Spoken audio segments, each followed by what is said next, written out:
I'd like to call the meeting to order. Mrs. Burns, roll call, please. Mr. Sullivan? Present. Mrs. Hallenbeck? Present. Mrs. Brochus is absent with prior notice. Mrs. Egan? Present. Mr. Kraus? Present. Mrs. Marshall? Here. Mr. McGoldrick is also absent with prior notice. Mr. Rodriguez? Here. And Ms. Walbeezer? Here. We have a quorum. We're now going to have the Pledge of Allegiance led by Shane Keeler.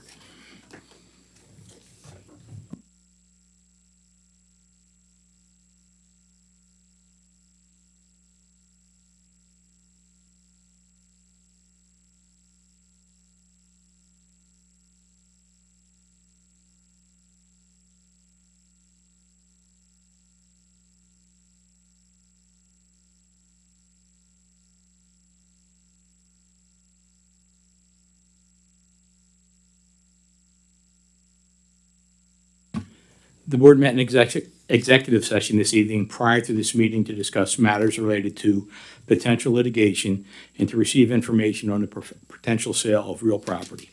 The board also participated in an informational retreat on January 31st, 2026 to receive information on board procedures. Mrs. Burns, any announcements? No announcements. Mr. Bowman, Superintendent's report, please. Thank you, Mr. Sullivan.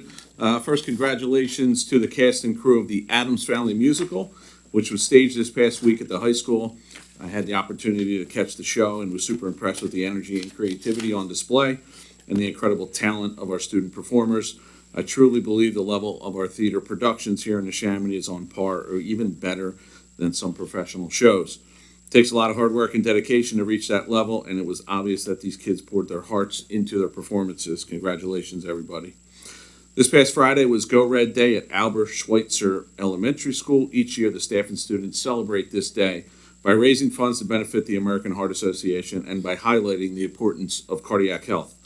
It's a great cause and a very valuable educational opportunity for the students at Schweitzer Elementary. And finally, on Saturday, Maple Point Middle School held their annual Martin Luther King Day of Service, which was postponed in January due to inclement weather on MLK Junior Day. The students spent the morning packing up bags of donated food and items to help the outreach mission of Angels in Motion, a nonprofit group in the city that helps those living on the streets struggling with substance abuse. The bags are a way to not only give them some sustenance, but also helps connect them with treatment programs and offer messages of hope attached to the bags that were created by the students at Maple Point. It's always an awesome event, a huge amount of participation by our students at Maple Point, and just another great job this year. So thank you for everything you do, Maple Point. And that is all I have, Mr. Sullivan.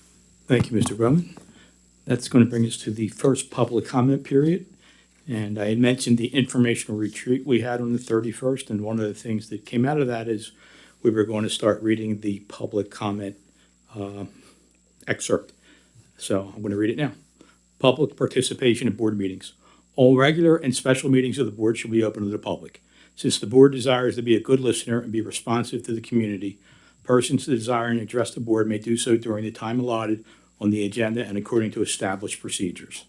During the audience portion of each board meeting, members of the public are invited by the president to speak for and against any proposal on the agenda or any other school concern. At the discretion of the board president, board members or appropriate administrators may respond to questions from the public. The individual is asked to identify him or herself, the area in which he lives, and occupation. Please limit comments to 3 minutes. Additional process time matters. Speakers will be called to the podium in the following order. Residents and taxpayers of the Neshaminy School District who wish to speak on agenda items. Residents and taxpayers of the Neshaminy School District who wish to speak on non-agenda items. And employees of the Neshaminy School District who wish to speak on agenda items. Any additional topic and or comment by a non-resident or person who does not pay Neshaminy school taxes may be presented to the board in written form directed to the office of the superintendent by email or U.S. postal mail.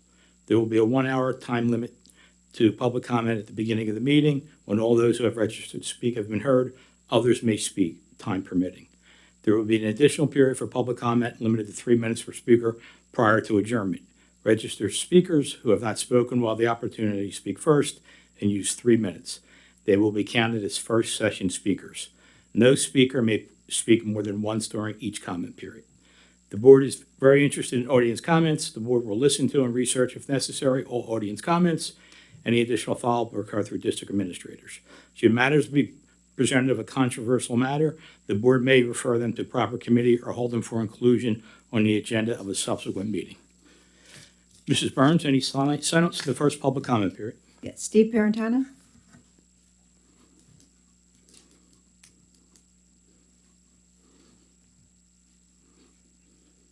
Is this an agenda item?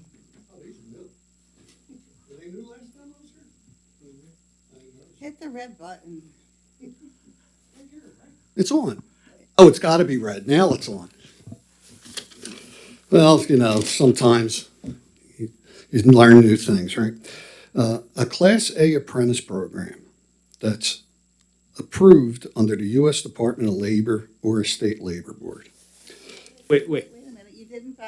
I'm sorry. Wait, Well, give Say you- who you are and where you reside. And this isn't an agenda item, but we'll let it go. Well, you have policy on the agenda tonight, so it's an agenda item. No, it isn't on policy on the agenda. You have policy report tonight, don't you? Yeah. Well, then policy's on the agenda tonight. Stephen Paratano, Region 1, Feasterville. Thank you. Are we doing, I can't remember. Are we doing occupation still or no? Yeah. Yeah, I'm a small business owner. There you go. Yeah. Yeah. not You're a lucky I problem. didn't start the clock. Yeah. As I was saying, this is your proposed policy 18. First, I want to thank all those board members that took the time to reach out to me. So it's much appreciated. I asked you to be honest about this policy. Only trade unions have this association. You may find the occasional non-trade union that has it. If you want trade union labor on your jobs, fantastic, great, have them.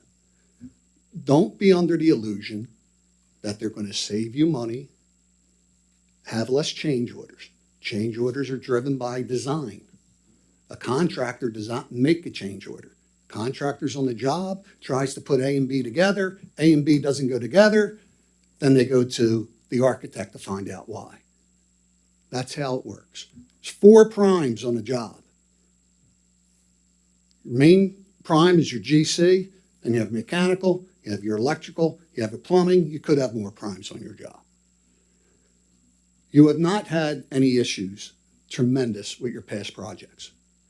The problems you're having with fields is ELA. ELA was a problem to begin with. We discussed it often. The board decided to stick with them. I left. That's where all your design problems. Plus, you had a ton of change orders that the board wanted. Stands, improve the track, and other things. And then there was the issue with the field house, which was a problem from day one when I was here. And we told them they were overbuilding it, but then you had to rebid it. You're up $20 million since 1819, right? You're probably $4 to $5 million next year in payroll increases only that are contractual. If you want to do this, do it. Have the open discussion. Make sure you're not making a mistake. Not a mistake in doing it, but a mistake in how you're applying it. You don't get better bids on the second bid. Court Creek was bid twice. Second time it came in cheaper because they eliminated things, is why it came in cheaper. So there's nothing wrong with union labor. You want to support them, great. Have them on the job. All right, but remember, your first responsibility is children, students, taxpayers, then everybody else. If you can justify it, justify it. The way your policy is written right now, it's better than what we started with. But there's some things that are missing that could really balance it and make it effective so you don't delay projects and you don't run into too much cost overruns on your estimates. And if you take the time to pause, step back, ask the professionals, I think you'll find you'll come to a balanced situation that makes everybody happy. Okay, but don't do it under what I think from last meeting that I seen was a lot of say-so and hearsay and whatever. You really need to deal with the professionals. I timed myself just for you, Mr. Sullivan. Thank you, board. Thank you. Do I hit this or you hit it? No other signups. Yeah, another few minutes. There you go. No, you're good. You're good. That brings us to Mrs. Halbeck, section 2. Thank you, Mr. Sullivan. I'd like to make a master motion for 2.01 appointments, new hires, 2.02 resignations and retirements, 2.04 BCIU number 22 board member nomination, 2.05 contracted services for 2025 through 2026, 2.06 MOU NSD and Penn GSE. We have a master motion on the floor. Can I get a second? Second by Mr. Rodriguez. Any comments or questions? All in favor? Aye. Opposed?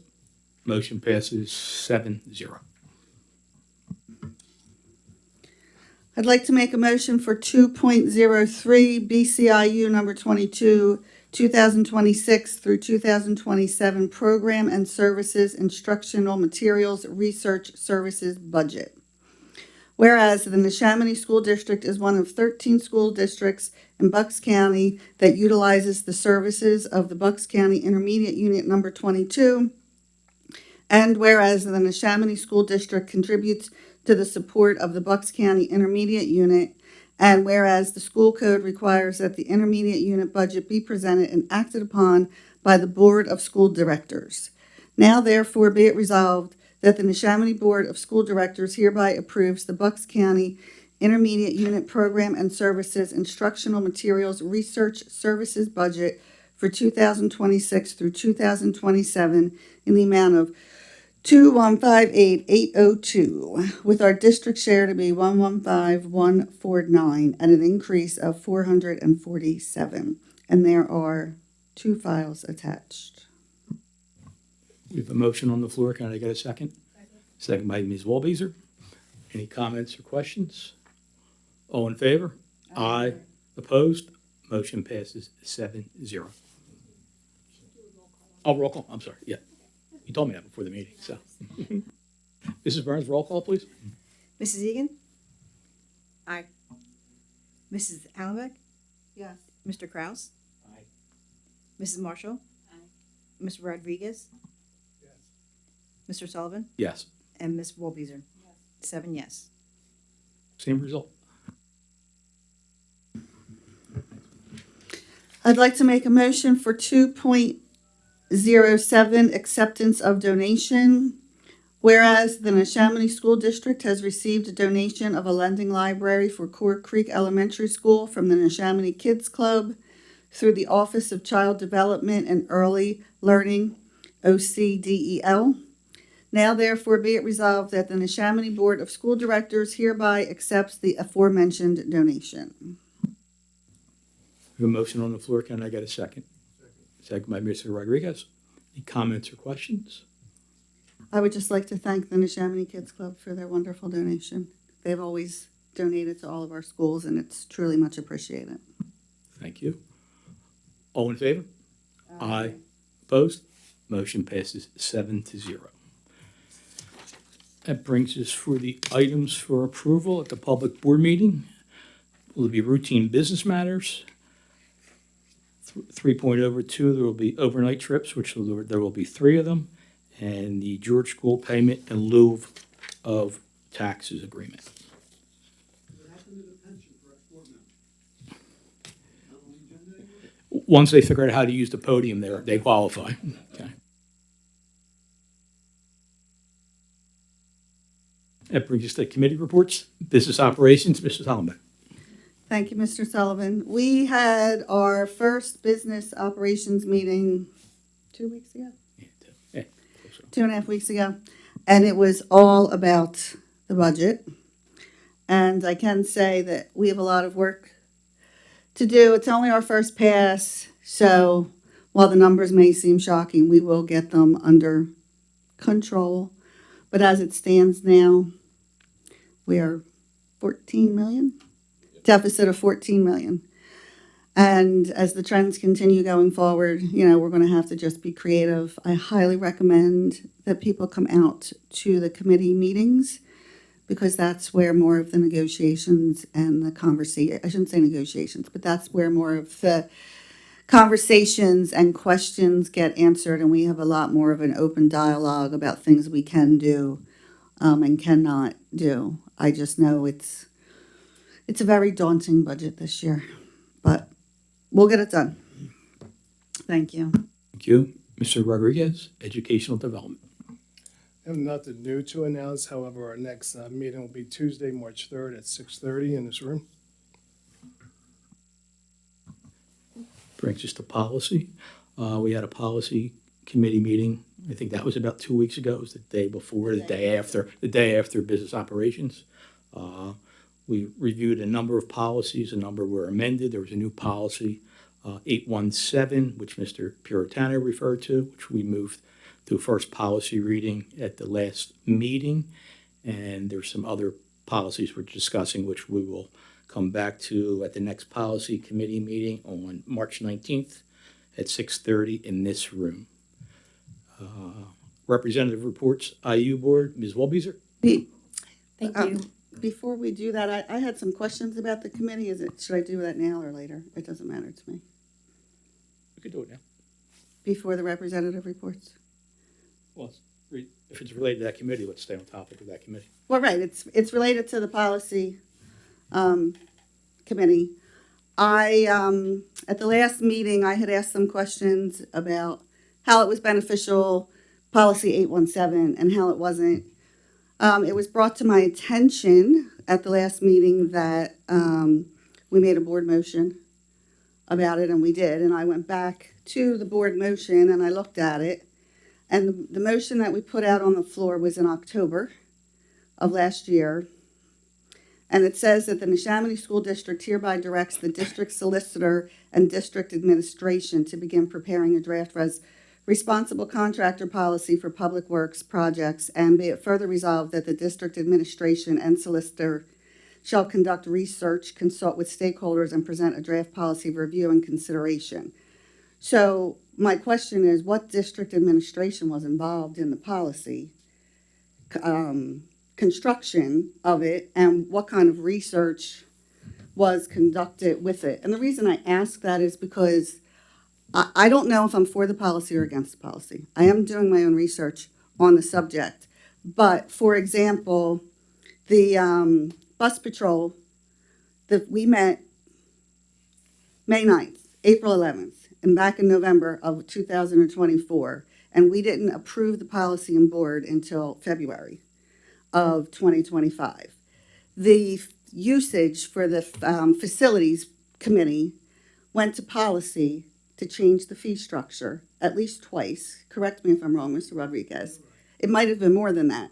Then it was kicked to the facilities committee, business ops committee, to discuss how that would affect our facilities. And then it was kicked back to policy. We adopted the policy, and then we had a lot of uproar from people. So the policy committee revisited the policy to tweak it. So, multiple times. So my only concern about this policy is that we voted on it once. We said district administration was going to be involved in it. I don't know who was. We said they were going to conduct research. I don't know what research was conducted. I don't have an opinion one way or the other. It's good for us, not good for us, because I don't believe that we have enough facts and data. I mean, we've gotten some opinions. I mean, I did ask some questions, and I did get some informational questions or opinions about it. But like I have a stack of information. I printed out the state code myself. I printed it back out in October when I thought we were going to have the conversation. I printed out change orders to ask the questions of it. I did ask for a list of change orders that unfortunately, for whatever reason, I have not gotten yet. I would think that that would be a really easy request to just look at the change orders from Core Creek, from the field house, from Tawanka. These are the change orders. These are why they came, so that we can make a more informed decision. In my opinion, in all the years that I've been on this board, this just seems a little bit rushed, in my opinion. And I'm not for it, I'm not against it. I just don't feel like we have enough information, and we have time. Let's do it right. So. If I could just add to that, thank you for bringing that up. I don't know if I'm being recorded here. We'll try that. Yeah, well, and just in following up what Tina was saying, we did review. I remember with the signs and everything for the policy. As far as fees were concerned, there was multiple discussion about it, and the last meeting we did ask to table this policy. And again, I'm not saying that being ROC is that I would be against it. I just want more information other than what's been presented so far. And I just ask that we table this. Everybody just look at it again, maybe get more feedback from the administration and look at some of the fees that especially knowing that we have a $14 million deficit. It's really concerning. And understanding that with this policy, we don't know what kind of change orders and how that's going to affect us overall and in the future. So I really would like to table this and really would like to revisit this again. If he saves money, sign me up. Yeah, I'm all for that. Yeah, for sure. Then you want to own the policy committee? Other policy committee members want to say anything?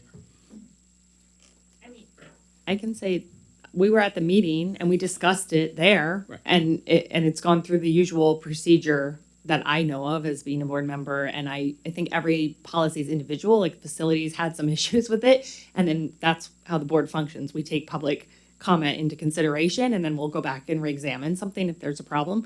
But to me, we vetted this. I mean, we did vet it the same way we vet any policy. If you still have questions, I mean, I would say those questions were asked and answered as far as I know, but As a person being on the policy committee, who in district administration was advised, who gave us the feedback on the policy?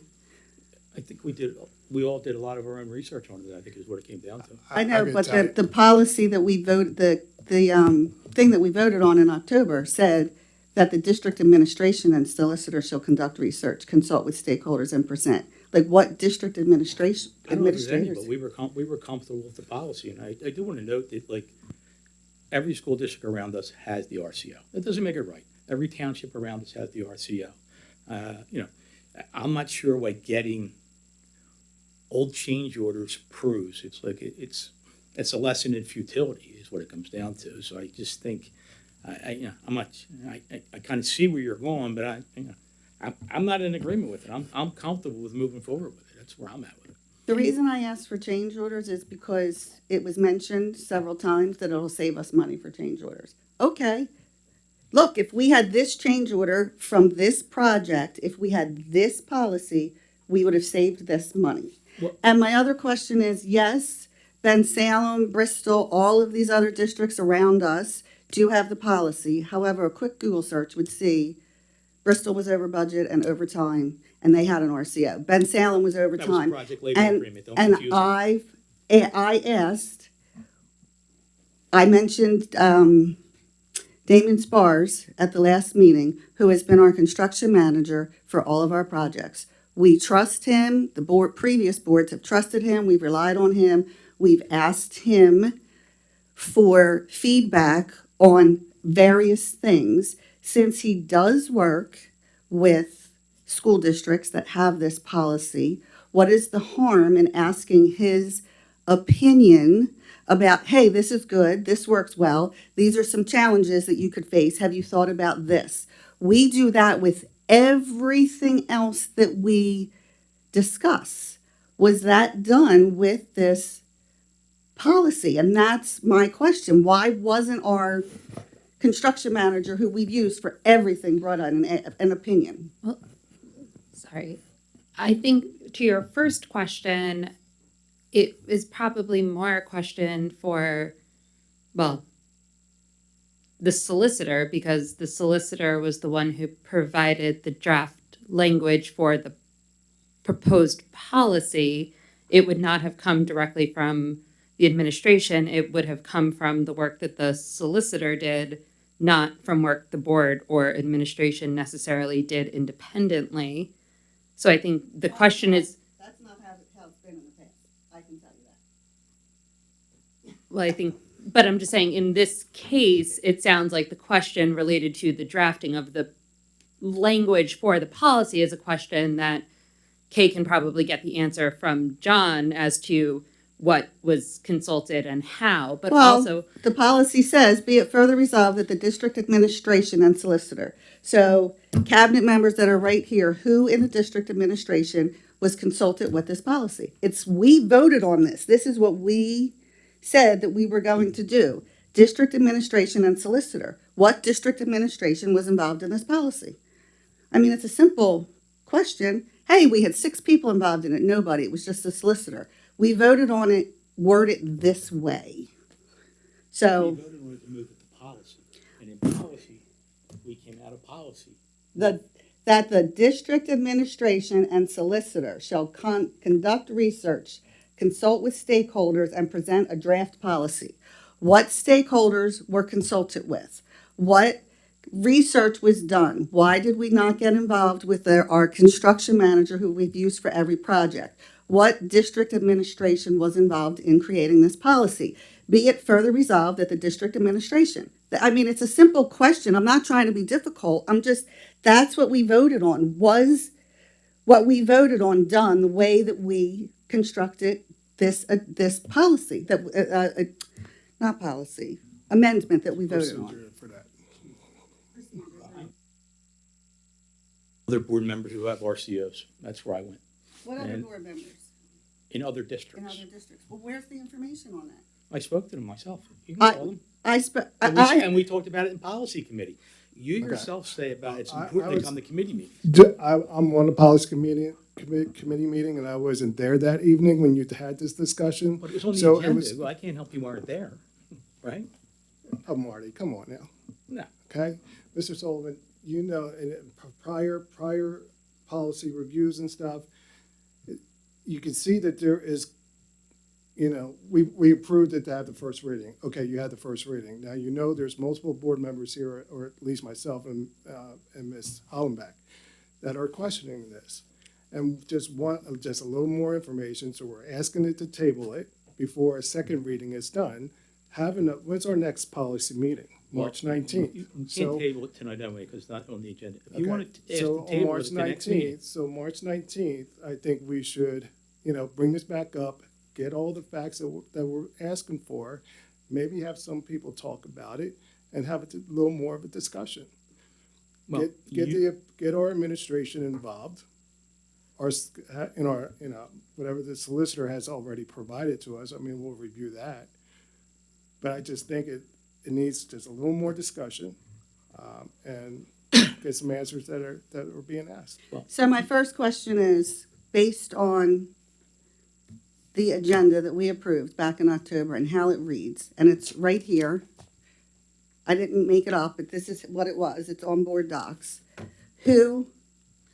That the district administration and solicitor shall conduct research, consult with stakeholders, and present a draft policy. What district administration was involved in the policy? Can anybody tell me that? So I did not perform any research or have anything to do with this policy. I do not believe Ms. Playhold did either. Obviously, Dr. Haynes is the liaison from the cabinet to the board. I do not believe he had anything to do with drafting of the policy, Okay, to my knowledge. And he's not here to answer that question, but. okay. So we approved an agenda item that we didn't follow when we sent it to policy. Okay. I mean, it's a first for me is all. To Mr. Rodriguez's point, it'll be in the agenda for the next meeting. You're free to make a motion to table it at that point. It's not an agenda item here. Okay, I'll make sure we make a motion to table it then. I did do it the last time, asked for it to be, But it wasn't tabled. okay. Well, no, you don't have the vote. Yes, you do. What's that? You have the vote. If you want to table a motion, you have to vote. We I voted. said we don't have, he did ask for that, we didn't have the votes for that. And again, I wasn't necessarily, and I will repeat, I am not for it or against it. We spent more time discussing colors for the facilities of the field house. We spent more time talking about bus patrol than we're talking about the potential of our district. What harm does it hurt? Like, I'm just asking questions that I'm not getting specific, concrete answers for. So it's hard for me to make a decision. I'm not for it or against it. I just think we need more information. We've had more information on every other thing we discussed. We don't make fly-by-night decisions. We do the research. You did research. That's great. Where is it? Like all the other board members that you talked to in all other districts, not one person had any, hey, this is a negative thing that came about it. This is a challenging thing. You might want to think about this or that. No. I mean, No. okay.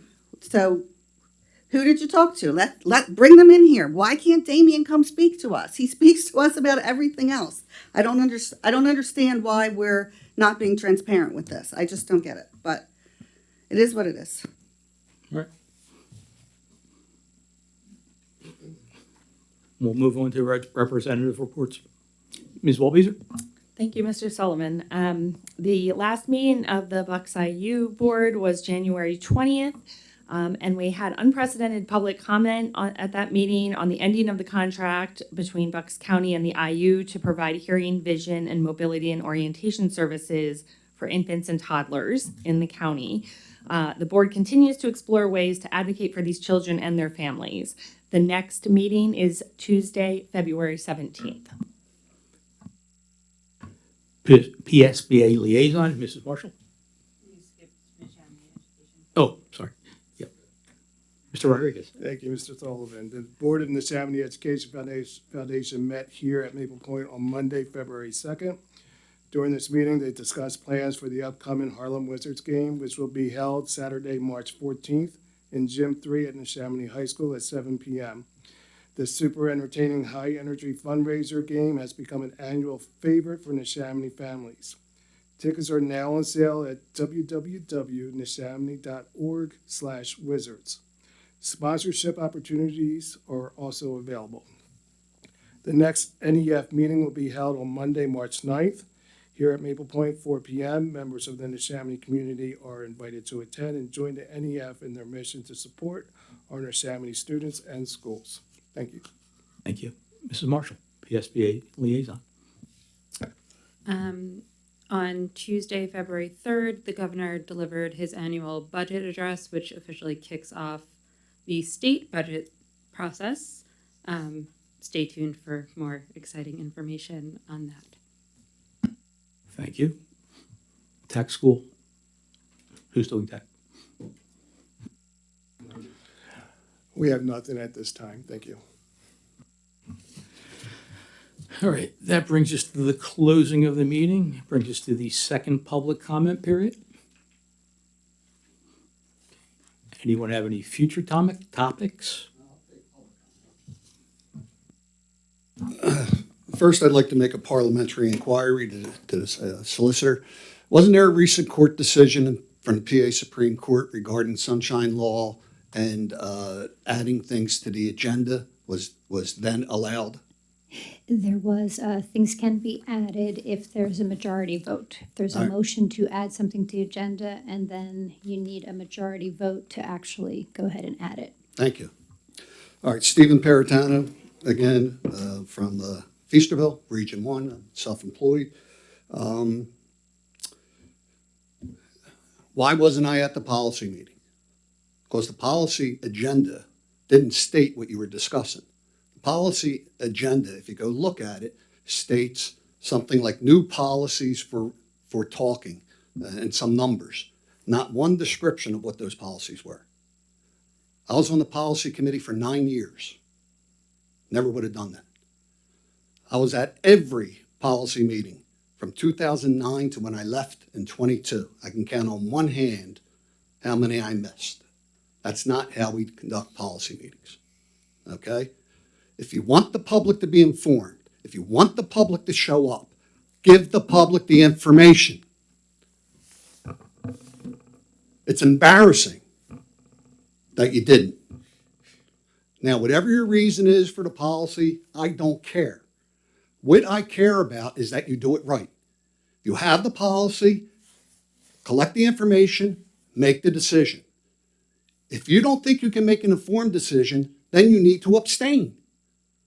That's the way business is conducted. You are the CEOs of a $225 million nonprofit. And on the words of whoever, you're willing to say, I'm going to get a better job, so I'm going to pay more. Maybe you're right. I don't know.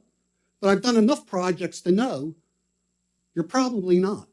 You can't pay somebody $20 an hour more to build a building for your labor and then find out that they're cheaper than the other guy. And it's not all about cost. Well, most taxpayers will tell you they want the littlest as possible. You know, quality has something to do with it too.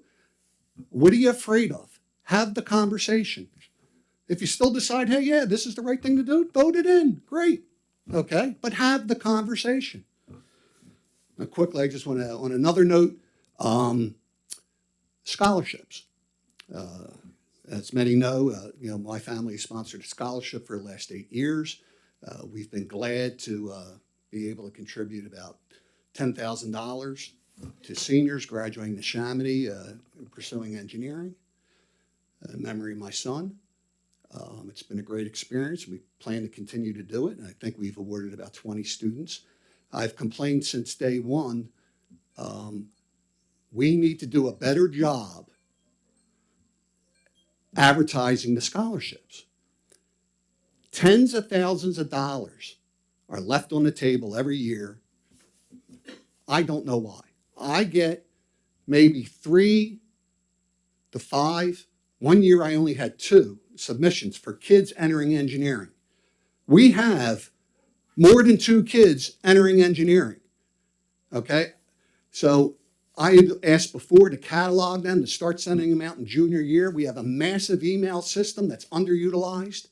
You should be sending this information to parents, not sending it to kids. Okay? So we're glad to give. Some years we gave 2. One year we were able to give 5 scholarships because people were generous. And I appreciate people on this board that help support the scholarship. It's been great. It's been a great experience. But let's make sure our kids get the most of what the community has to give. It's a great thing. So I hope the administration can work on that a little bit more, see if we can prop that up. I just got my solicitation from the counseling department to file my application, so we'll be doing that shortly. And thank you all and have a pleasant evening. Thank you. Anyone have any future topics? Board comment? Future meetings, I think we covered most of them, but there's a board meeting here on the 24th in this room at 7 p.m. Business Operations Committee meeting on Wednesday, March 18th at 6:30. Educational Development Committee meeting at Tuesday, March 3rd at 6:30. And a Policy Committee meeting Thursday, March 19th at 6:30 in this room. With that, I'd like to make a motion to adjourn. Can I get a second? Second by Mrs. Hollenbach. All in favor? Aye. Meeting's adjourned.